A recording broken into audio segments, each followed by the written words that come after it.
Hey folks, if you've been watching the channel for a while, you'd know alongside my Nikon gear, I've been using some Sony mirrorless in the last 6 or 8 months.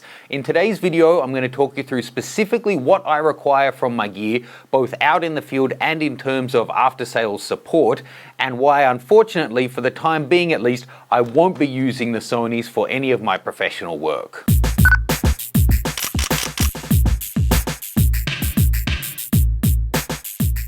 Hey folks, please take a moment to subscribe to the channel, and if you are already subscribed, make sure you click the gear icon there to turn on notifications so that you find out about my future uploads. Hey folks, so please do watch this video through to the end to get it all in context. I actually filmed a video on this last week and then decided not to put it up because I wanted to refilm it and make it more focused, and then there was an announcement that actually changes the playing field here quite a bit. So, first off the bat, I want to say I don't have an issue with Sony products. I think their A7S, A7R, A6300, all of these cameras are fantastic and they're offering great quality. They're improving all the time. There are downsides, ups and downs to mirrorless versus DSLRs. You'll know if it suits you or not. What I'm talking about today here specifically is it's specific to me, one, and it's specific to their after-sales support. And I'm talking specifically about Australia, but reports I've had, it's quite similar around the world.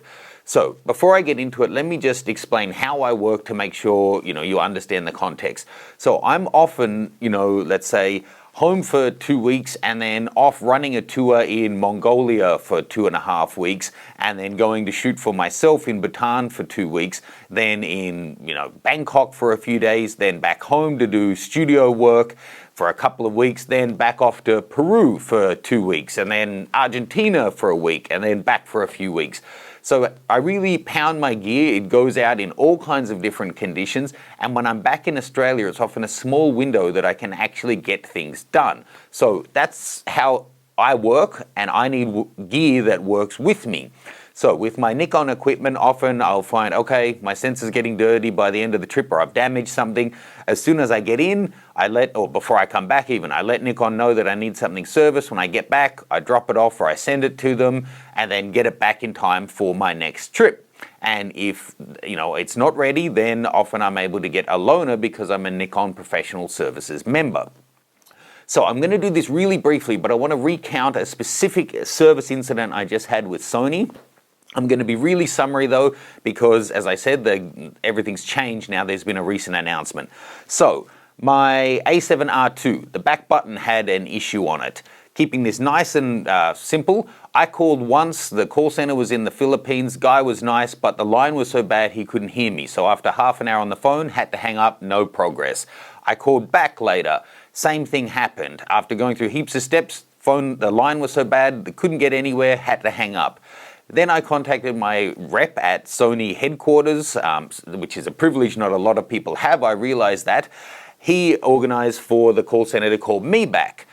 They did.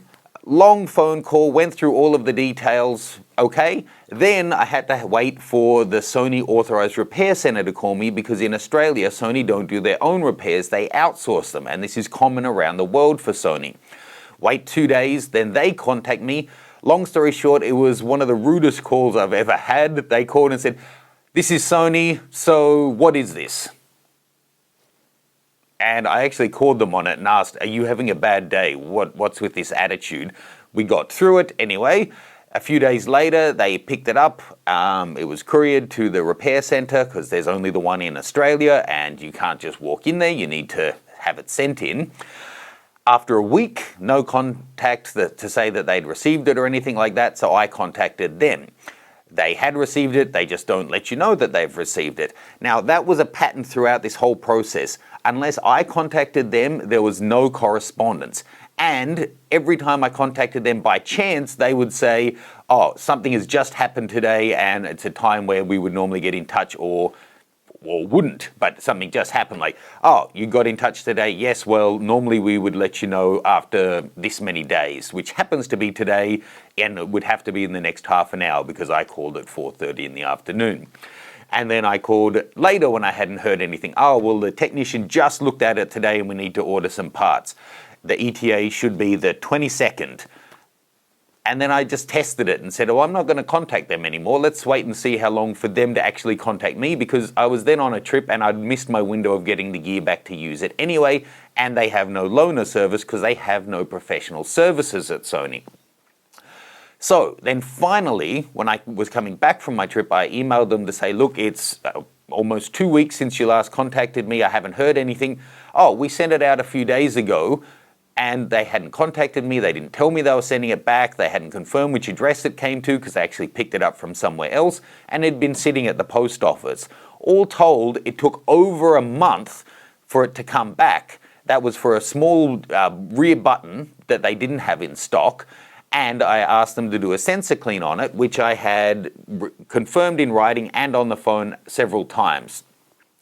Unfortunately, because they never seem to have stock of anything, there was that extra time delay. And when it came back finally after over a month, they hadn't done the sensor clean. Unbelievable. And I just can't work like that. So I had been planning to get a couple of A7Ss to turn my workflow into 4K video using them. I love the Zeiss autofocus lenses. But I just can't work like that. So at the moment, and as of last week, I made this video saying that with Sony's service being so poor, it's just not a viable option for me. If that's not a big deal for you having those kind of turnarounds, then it's not a problem. The products are still great. Go for it.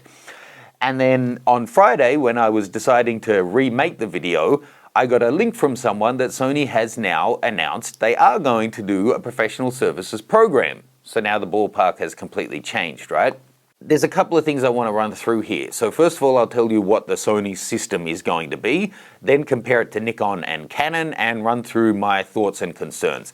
So first of all, Sony's system is going to be that you need to own 2 cameras from them. One needs to be full frame, and 3 of either their G series, G Master series, or Zeiss Sony lenses. Not the Zeiss, full Zeiss lenses like the Bardus or the Loxia. We're talking just the co-branded ones like the 16 to 35. So that could be as little as $6,000 or so, or it could be as much as $15,000. A couple of A7Ss are over $4,000 each. G Master lenses are up to $3,000+ per lens. But to get into the membership, they don't specify what you need in terms of credentials, but it says it's for professionals. It's going to be $150 a year on top of that. So to be a member then and get the pro services, it's going to be $150 a year. Okay, for that they're saying you get priority call center, you also get 3-day turnaround on items that are in warranty, 20% on discount on the labor and parts, and the shipping is covered for free. Plus you get a welcome kit and you get 2 free cleans and evaluations per year for your bodies. So for $150 a year, that's what you're getting. You're kind of paying for service as a professional rather than it just coming for free like I'm used to with Nikon. So for Nikon, their deal is you need to prove that you're a professional, full-time working professional, either with a registered business or with credentials. Then you need to have 2 full-frame cameras or 2 of their professional cameras and 3 lenses. Then it's free to be a member of the NPS and you get loaner equipment when it's available, but they don't have guaranteed turnaround terms and they didn't mention free shipping on things. Now, it's not unusual though for there to be some costs involved. Canon Professional Services is also charged actually. They have 2 levels of membership. You've got Silver where you need 2 5D series bodies and 2 pro lenses, and that costs $75 a year with a bunch of benefits. And then they've got Gold where you need to have a 1 series camera and a 5 series camera, 3 pro lenses, and it costs $100 a year. And that gives you more benefits, including transport-free shipping. You get several sensor cleans free per year, a bigger discount on repairs, all of that kind of thing. So it's not unheard of to do what Sony are doing and charge, but no one's charging as much as they are. Now, if it works, it could be great. Like I said, the equipment itself is great. It is, however, more prone to getting dust, being that there's no mirror box there to keep it off. You take your lens off, the sensor's exposed when I'm shooting in the Gobi Desert or the Amazon rainforest or, Machu Picchu in Peru. There's a high chance of getting dust in there. To keep your warranty, you're not meant to clean your sensor yourself, so you need to send it in, and like my last case said, a month, and then they didn't even do the sensor clean. So having a couple of free sensor cleans, having shipping and stuff included is great, and it could really change things. But so this is not a takedown video, but this is just a I hope and a cautionary tale for Sony. First of all, I hope you don't stick with your external service centers. In my experience and from the feedback I've had, and it's all anecdotal, I can't say it's fact, the service hasn't been fantastic. The staff that you're able to actually speak to know nothing about cameras. It's just a call center operator. And that there's, from every single report I've heard, when there's needed to be a repair, all or some of the parts weren't in stock, and then there was an added delay there. So Sony are saying that this is going to have a 3-day turnaround, but I have to ask, does that include shipping? Because in Australia, it couldn't. When I sent this thing in, it took a full week for them to acknowledge that they had it. Then if they do their 3-day repair and send it back, we could still be looking at least a 2-week turnaround. To not have a service center that you can walk into, I don't want to kiss Nikon or Canon's butt, but there is a big advantage to being able to walk into Nikon and say, look, I'm having this error, blah, blah, blah, talk to an actual person who has an actual idea about the equipment, and they can go back behind the door and actually talk to the technicians if need be, or bring one of them out, which has often been the case, and it's not because they recognize me, because most of the time they don't, and actually have that interface instead of sending it off and then only having a call center operator that you can talk to, having to wait a week for them to actually receive it. It's a totally different dynamic. So I really, really hope that Sony are bringing the professional service in-house and having their own staff look after it. If not, I think it's kind of a waste of time. And they need to work out that timing issue if there's no, for the extra shipping. 3-day turnaround, that's great for you to have an internal goal, but if we're relying on couriers and everything, I had a friend who has repeatedly reminded when he's having stuff done at Sony Repair Center for them to package it properly, and then had things sent back with no packaging in the box and then had it damaged in shipping. So then you're adding extra time on top as well. It also does worry me a little that in the experience I've had, their current system is working so poorly, and then they're going to make these huge changes and start charging for it. If that's all going through your authorized service center that's currently working at this current level, and I should point out, I don't want it to seem like this was a one-off thing that I experienced this. I actually went back to them in email and in phone call to check, was my case typical? Were the turnaround times between when they responded to things, the amount of communication they gave me, the time frames involved in getting the work done and sending things back, and they said it was all typical, nothing was out of the ordinary. So over a month, and they missed the sensor clean. The sensor clean obviously was an oversight, but a really frustrating one for me, because I already missed one trip with it, and then it comes back and it's not done. And as I said, yes, a lot of people like to clean their own sensors, but to keep your warranty, you're not meant to.